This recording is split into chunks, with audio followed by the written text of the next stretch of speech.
రేపు సంక్రాంతి పండుగ వస్తుంది. జోలో చూస్తే రూపాయి డబ్బులు కానీ లేవు. ఊరి నుంచి నా కూతురు వస్తుంది. ఏం చేయలేము అర్థం కాదు.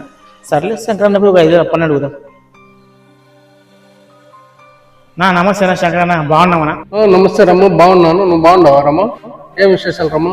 రేపు సంక్రాంతి కదనా, ఊరి నుంచి నా కూతురు వస్తుంది. అందుకు ఒక 5,000 అప్పలుగా వచ్చాను. జీతం వస్తే ఇచ్చేస్తాను. జీతం వచ్చిండ్రు రమ్మ, ఇంటి ఖర్చులు కన్నీ అయిపోయినాయి. ఏమనుకోద్దు రమ్మ. సర్లే అట్లే కండి.